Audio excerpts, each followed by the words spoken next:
Hey guys, Matt here today, getting back into John chapter 7. Starting chapter 7 today. Chapter 7 is all about the Feast of Booths. A very interesting time. Real quick, what did we see in 6 again? Chapter 6 starts off, many were following Christ. Why? To see the works that he was doing. But then at the end, many fell away because of the things he was saying. And what did he say that caused him to fall away? Jesus said, you got to eat my flesh and drink my blood. Now we know he wasn't talking literal, and when we take communion it doesn't literally somehow magically turn into his flesh, and the blood doesn't literally turn into his blood. That's strange. No, Jesus is saying, the flesh doesn't profit you at all.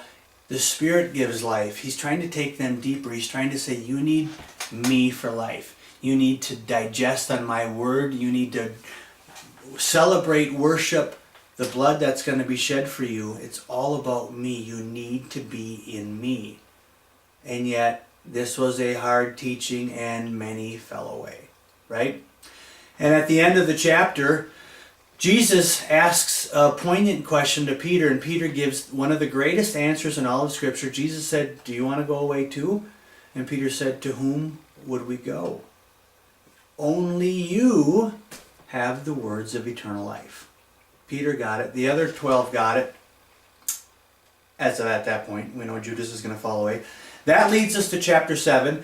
And chapter 7 is the celebration of booths. And what the Jews do at the celebration of booths is they build little booths, which is another way of saying tent.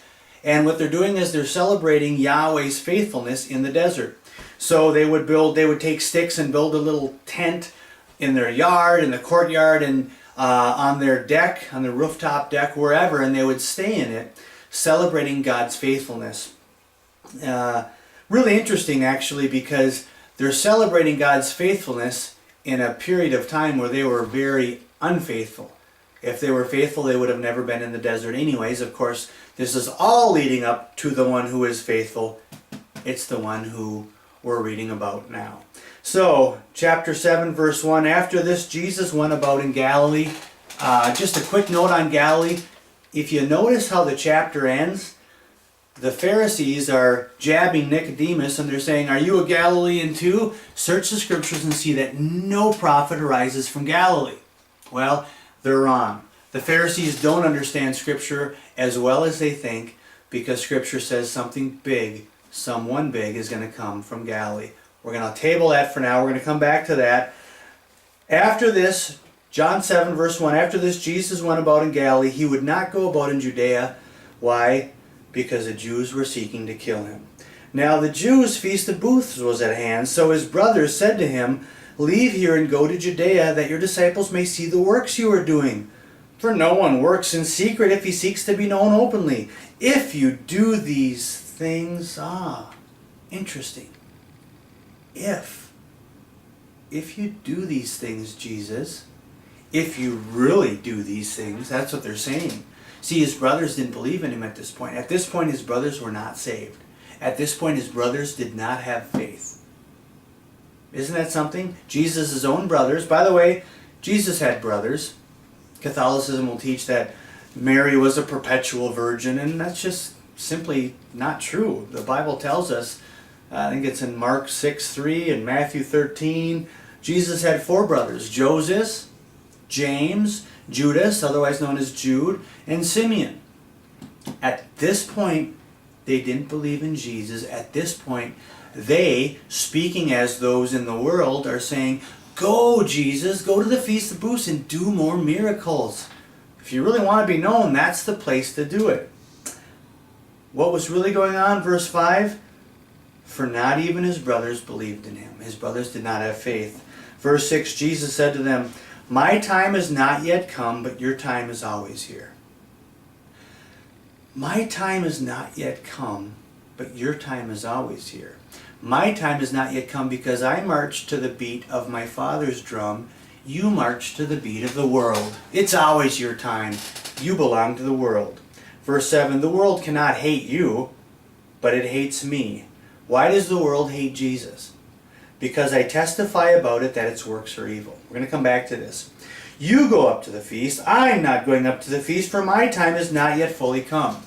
John mentions this a lot. Jesus says, my time has not yet come. Jesus is totally sovereign about every move he makes. And it's all being directed by his Father because he talks to his Father constantly. He lives to please his Father. All the good works he does are the Father working through him. All the words he says are what the Father tells him to say. Right? My time has not yet fully come. After saying this, he remained in Galilee. Verse 10, but after his brothers had gone up to the feast, then he also went up, not publicly, but in private. Was Jesus lying? Was he being deceitful? No. Jesus does what Jesus does when Jesus does it. He wasn't ready. He wasn't going to be pushed along by his unfaithful brothers. He's going to go when the Father tells him to go. And when he goes, he doesn't go publicly. He goes privately at first. Verse 11, the Jews were looking for him at the feast, saying, where is he? And there was much muttering about him among the people. While some said, he's a good man, others said, no, he's leading people astray. Yet for fear of the Jews, none of them spoke openly. So you see people kind of wondering about Jesus. He's a good man. No, he's leading people astray. So this is all an interesting little setting here. They're celebrating the Feast of Booths. His brothers, who are unfaithful, want him to go. By the way, we know that at least two of his brothers do get saved because James writes the book of James. He pastors the church in Jerusalem. And Judas writes the book of Jude right before Revelation. But at this point, they're not faithful. They don't have faith in God. So they want to push Jesus like everybody else and says, go do more tricks. Jesus says, now my time's not yet come. I'll go when I'm ready. You go because you belong to the world. So go ahead. You go and do your thing. And then in verse 7, the world cannot hate you, but it hates me. Why does the world hate Jesus? It hates me because I testify to it that its works are evil. That's why everyone in the world hates Jesus. You see, you got to do something with Jesus. The very fact that Jesus exists acknowledges he came for a reason. He came for sin. If there's no need for Jesus, that means there's no sin problem. If Jesus comes, there's a sin problem that's got to be dealt with. You got to do something with that. The cross of Christ. Why does the cross of Christ foolishness to people? Because why would someone have to die unless there was something called sin? Right? The offense of the cross. What's the offense of the cross that Paul talks about? How dare you tell me I need to be born again? I'm good the way I am. You see, the world hates Jesus because Jesus testifies that the world's works are evil. Jesus shines a light in the dark place of the world and says there's sin there. And so when the light shines in a dark place, either people hate it or people fall on their knees and raise their hands and say, yes, I confess. Look at my entire soul. I confess I'm a sinner. I need you. One of two things happens when the light comes. John talks about this light all the way back in John chapter 1. John said, if you remember, in the beginning was the Word, and the Word was with God, and the Word was God. He, the Word, Jesus, was in the beginning with God. All things were made through Jesus, and without Jesus was not anything made that was made. In Jesus was life, and the life, Jesus, was the light of men. The light shines in the darkness, and the darkness has not overcome it. John 1:5. The light shines in the darkness, and the darkness has not overcome it. You could even translate that. The light has already shone in the darkness. The light is shining in the darkness, and the light will continue to shine in the darkness, and the darkness did not overcome it. The light shone, past tense, is shining, present tense. The darkness did not overcome it, past tense. It's already done. The darkness has already lost. Jesus has already won. That's what John's saying here in John 5. It's a precursor to what Christ is going to do. The light comes and he shines in the darkness, and the darkness cannot overcome it. It cannot. Verse 6, there was a man sent from God whose name was John. He came as a witness to bear witness about this light. John was bearing witness, pointing people to the light, that all might believe through him. John was not the light, but he came to bear witness about the light. Verse 9, the true light. There is only one light of God. It's Jesus. Jesus is, as it says in Hebrews, the radiance of the glory of God. God's light shines through Jesus and comes out through Jesus. Jesus is the radiance of the glory of God. Everything comes down, filtered through, mitigated through the Christ. That's why when Jesus talks, he's not testifying about himself. We're going to get to that in a couple of verses. He's not testifying about himself. It's the Father speaking through him. Remember in John 5, I only do what I hear my Father telling me to do? All the works that Jesus is doing, all the miracles are the Father doing the miracles through Jesus. The Word comes through Jesus. The miracles come through Jesus. Life comes through Jesus. Death, destruction, and wrath will come through Jesus. And the light shines through Jesus. He's the light, the true light. And the light enlightens everyone. The light that which enlightens everyone was coming in the world. Everyone will have this light shone on them. Everyone. Now, not everyone will love it.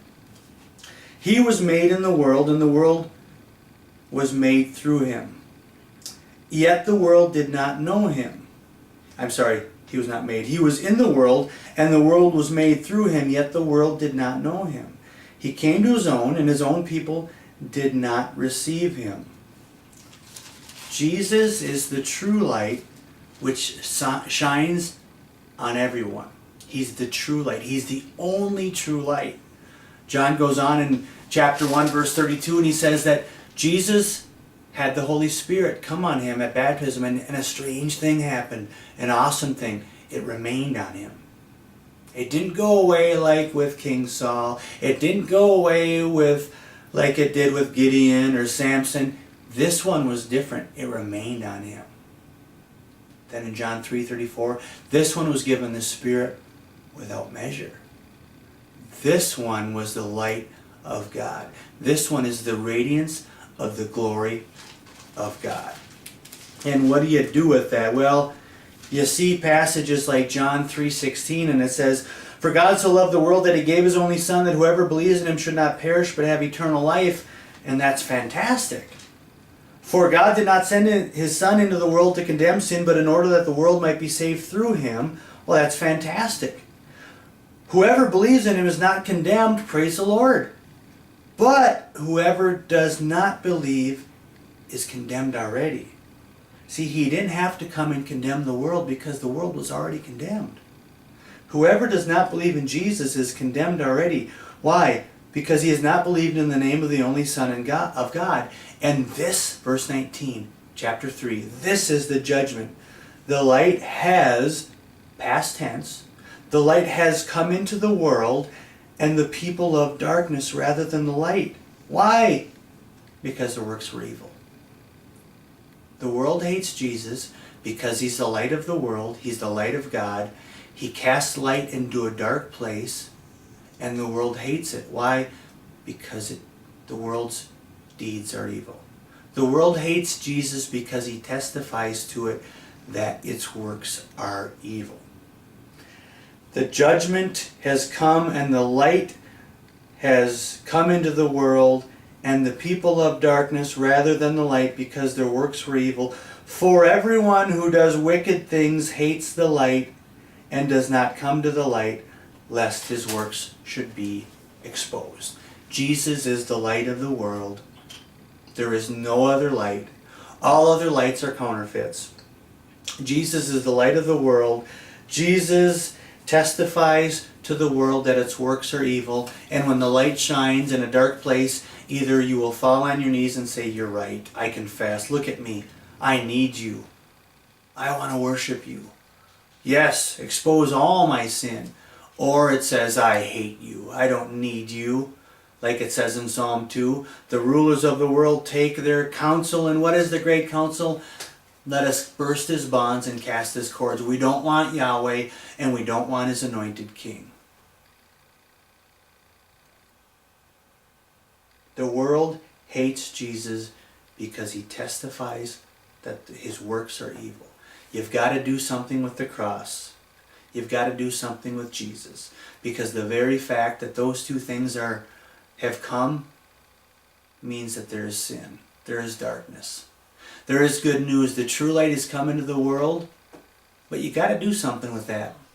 You either have to worship him in spirit and truth. You either have to bow down to your knees and ask him to forgive you, and ask that he would let you be born again, just like Nicodemus in chapter 3. Ask that he would give you the living water, just like the woman at the well in chapter 4. Ask that he would heal anything in your spirit that needs to be healed. Or you could say something like this: he's a good man. Or you could say he's leading people astray. At the end of this passage, that's what they do. See, he's a good man. That means nothing to God. A lot of people say, oh yeah, I believe Jesus was a good man. Nah, the gospel doesn't allow for that. He's either God or he's not. And he is God. He's the light of the world, and the light comes into the darkness and shines everywhere, every crack, every crevice. And what is the response? The response is, you need to worship that light. You need to worship Jesus is the way, the truth, and the light. No one comes to him. No one comes to the Father except through him. You need to be in Christ. And so the reason the world hates Jesus, it doesn't even surprise us. So when people say, I love God, I just don't love Jesus, no, that's not true. You hate God. The only way to love God is to love Jesus. That rules out Buddha. That rules out Allah. That rules out Oprah. That rules out money, sex, drugs, any false gospel that says I can work my way to God. All of those things get ruled out. There is one light. It is Jesus, and we need to be in him. Peace.